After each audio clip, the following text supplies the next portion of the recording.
Welcome to class 12 oscillations lecture 2. In the last lecture we have seen the expression for displacement, velocity and acceleration by reference circle method. Correct? Today we will derive those expressions. बेटा तभी भी मैंने आपसे कहा था कि अभी ये जो हम expressions देख रहे हैं वो हम नेक्स्ट लेक्चर में डिराइव करेंगे. वो तो हमने रेफरेंस सर्कल मेथड से इजीली ऑब्टेन की थी. करेक्ट. अब हम उसी चीजों को डिराइव करके देखना है हमें आज के लेक्चर में. मीन्स हमारा आज का लेक्चर जो है वो डेरिवेटिव्स और डेरिवेशन बेस्ड है. ओके. अभी देखो, उससे पहले सबसे पहले हम देखेंगे differential equations. Differential equation of SHM. ठीक है. SHM की डिफरेंशियल इक्वेशन क्या है बेटा? अब उसको कैसे निकालेंगे? सबसे पहले तो मैंने आपसे लास्ट टाइम भी कहा था, लेक्चर 1 में भी मैंने कहा था, SHM की बात कर रहे हैं अगर हम, तो SHM का आईडी कार्ड क्या है हमारा? F is equal to minus के एक्स. करेक्ट. तभी भी हमने यही बात कही थी कि F is equal to minus के एक्स है, मतलब तुम्हारा सिस्टम SHM परफॉर्म कर रहा है. लेकिन अब ये तो हमारी इक्वेशन 1 हो गई. बट अकॉर्डिंग टू न्यूटन ने क्या कहा? Newton second law of motion says that F is equal to mass into acceleration. अब ये हो गया सेकेंड. अब F is equal to minus के एक्स भी है, F is equal to ma भी है. It means I can say that ma is equal to minus के एक्स. करेक्ट. अब मेरा ma क्या हो गया? माइनस के एक्स हो गया. लेकिन अगर बेटा मैं अगर एक्सेलरेशन की डेफिनेशन देखूं तो एक्सेलरेशन की डेफिनेशन क्या कहती है? What is acceleration? It is rate of change of velocity.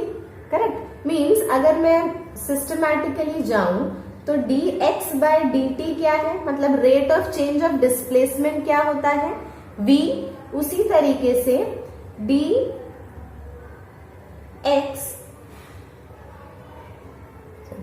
d bye dt of, अगर मैं ये देखो, let me show you in this manner what I said. Rate of change of velocity क्या होती है? एक्सेलरेशन. करेक्ट. लेकिन अगर मैं यहां पर v की वैल्यू पुट कर दूं, दैट इज ये d बाई डी टी मैंने वैसे ही रहने दिया, v की जगह मैंने dx by d T put कर दिया, तो ये क्या हो गया बेटा?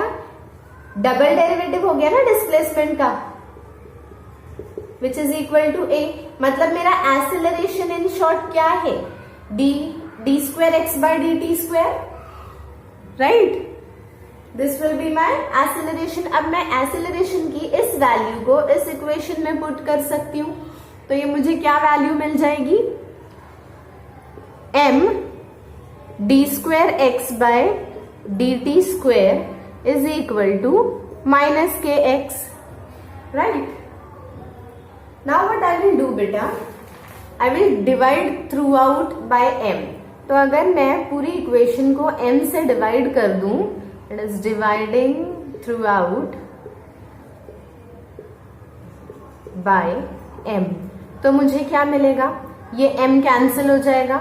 मीन्स यहाँ पे लेफ्ट हैंड साइड में सिर्फ D square x by d T square रह जाएगा, is equal to minus K upon x, के बाय एम एक्स. करेक्ट. ये इक्वेशन मिल गई मुझे. अब मैं अगर इसे यहां लेकर आऊं तो it will be somewhat like D square x upon D T square plus K by M X is equal to 0, but k by m is equal to omega square. Therefore my equation become d square x by dt square plus omega square x is equal to 0. This gives me the expression for differential equation of SHM.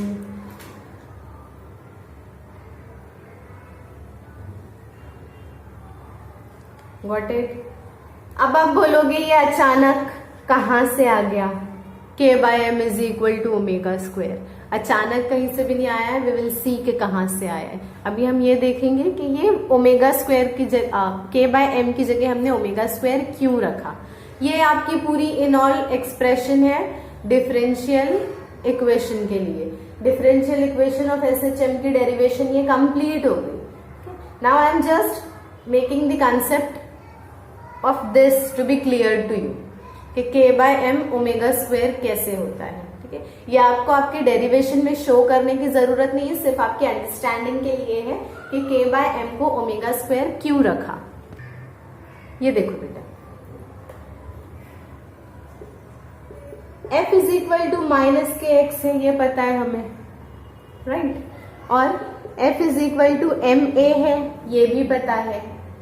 सो हम ये put कर लेते हैं, m a is equal to minus के x, correct. तो इसके हिसाब से अगर ये यहां आ गया तो क्या हो जाएगा, a is equal to minus K upon M X, right. But last year हमने सर्क्यूलर मोशन देखा था, सर्क्यूलर मोशन में हमने क्या देखा था, एक्सीलरेशन क्या होता है, माइनस ओमेगा स्क्वायर एक्स होता है, करेक्ट। तो अगर बेटा मैं ये दोनों को सब्सटीट्यूट करूं, ये दोनों को अगर मैं इक्वेट कर दूं तो ये क्या हो जाएगा, minus omega square x is equal to minus k by M x, minus दोनों तरफ है कैंसिल हो गया, एक्स दोनों तरफ है कैंसिल हो गया, क्या बचा, omega square is equal to k by m. देखिए ओमेगा स्क्वायर की वैल्यू के बाय एम कहां से आई थी, फाइन। ओमेगा स्क्वायर की यही वैल्यू को हमने अपने डिफरेंशियल इक्वेशन में यूज किए हैं। इतना भी, इसमें किसी को कोई डाउट है नहीं? तो आगे बढ़ते हैं हमारे डिस्प्लेसमेंट, एक्सेलरेशन और वेलोसिटी की एक्सप्रेशंस की तरफ। ठीक है, हमारे पास डिफरेंशियल इक्वेशन थी, क्या थी, d square x by D T square plus omega square x is equal to 0, correct. लेकिन हमने तभी क्या कहा था, d square x by D T square क्या होता है, एक्सेलरेशन होता है। मीन्स अगर मैं ये वाले टर्म को, ये ओमेगा स्क्वायर एक्स को यहां लेके जाऊं तो मुझे डायरेक्टली एक्सेलरेशन मिल जाएगा, and what it will be, d square x upon D T square is equal to minus omega square x, therefore you can say a is equal to minus omega square x. बेटा ये expression हम already circular motion में देख चुके हैं, वही चीज वापस यहाँ पर आ गई, राइट। एक्सेलरेशन है सर्कुलर मोशन में जो था वही एसएचएम में भी आया है, कोई टेंशन लेने की बात नहीं है कि अरे भाई ये एक्सप्रेशन तो पहले भी कर चुके हैं तो यहाँ पे कैसे करेंगे, कर सकते हैं, सब जगह सेम कर सकते हैं, फिजिक्स है ना, सब्जेक्ट भी एक ही है, right. Let us proceed for velocity. Velocity के लिए देखते हैं बेटा, वेलोसिटी के लिए आपको क्या मिलती है इक्वेशन। तो अभी हमने कहां पे रोका, d square x by D T square is equal to minus omega square x पे, यहीं से स्टार्ट करेंगे। D square x by D T square is equal to minus omega square x. लेकिन मैं इसको स्प्लिट कर सकती हूँ कुछ इस तरीके से, d by d t of d x by d t is equal to minus omega square x, right. But what is dx by dt बेटा, rate of change of displacement क्या होता है, rate of change of displacement is velocity, means dv by dt is equal to minus omega square x.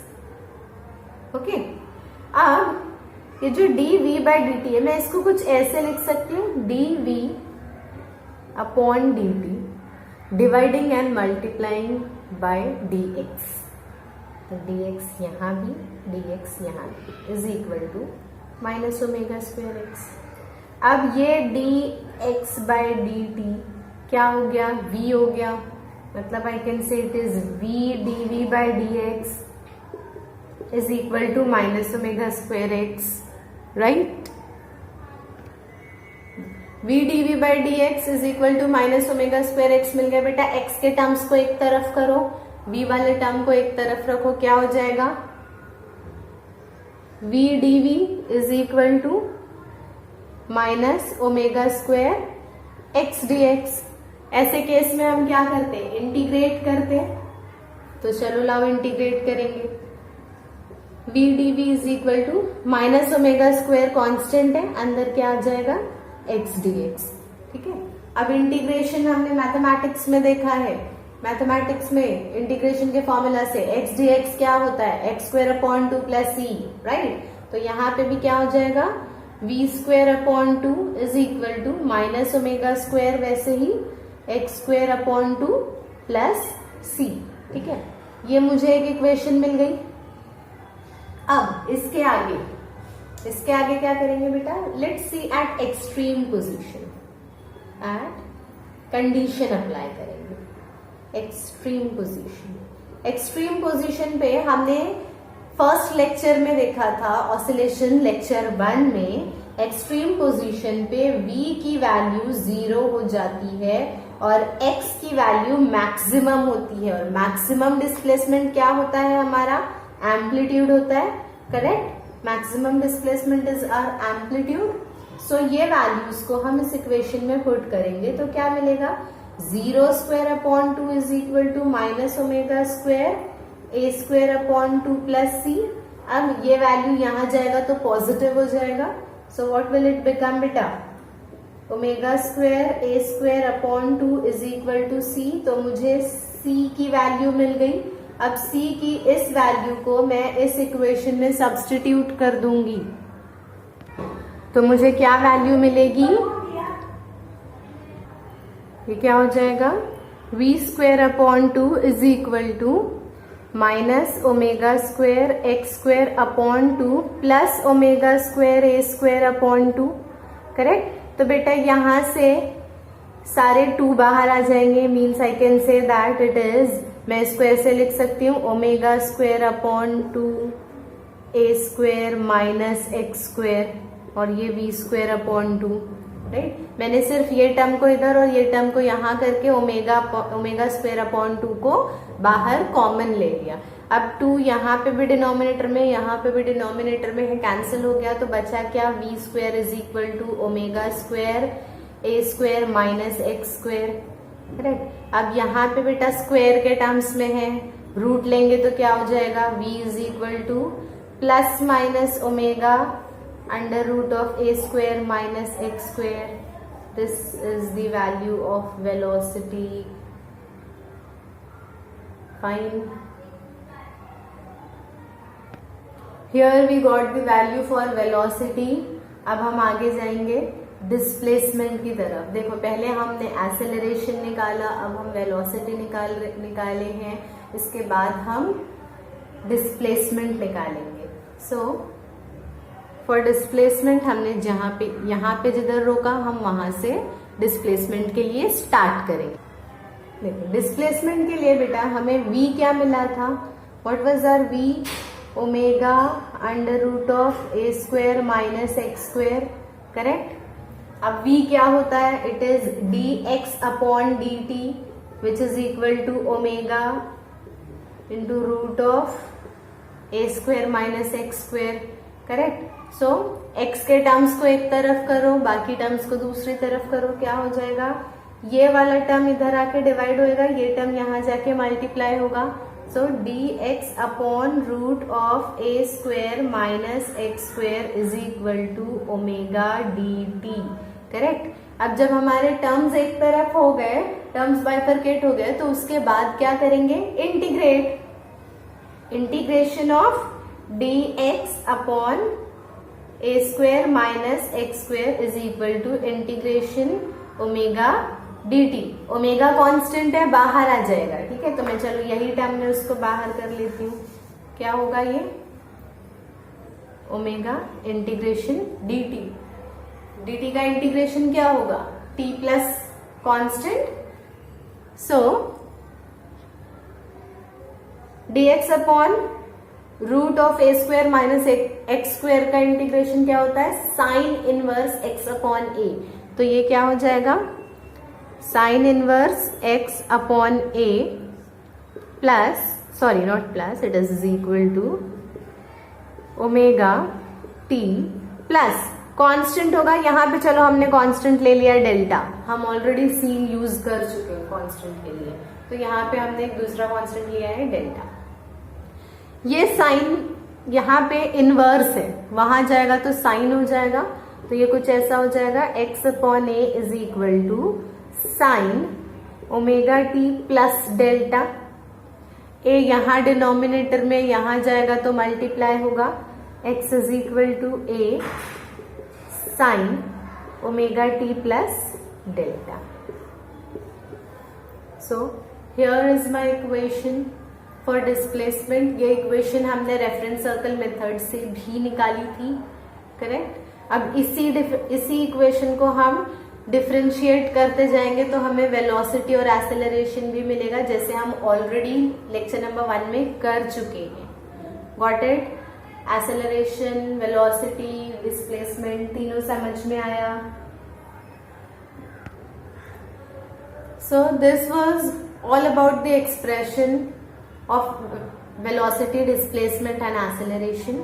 आज का lecture हम यहीं रोकेंगे, आगे का हम नेक्स्ट लेक्चर में मिलते हैं with some problems and the value of x at extreme position. ठीक है, नेक्स्ट लेक्चर में हम प्रॉब्लम्स भी देखेंगे थोड़े, ये दोनों लेक्चर से रिलेटेड, और एक्सट्रीम पोजीशन पे डिस्प्लेसमेंट किस तरीके से चेंज होगा वो भी देखेंगे। Okay, till then good bye.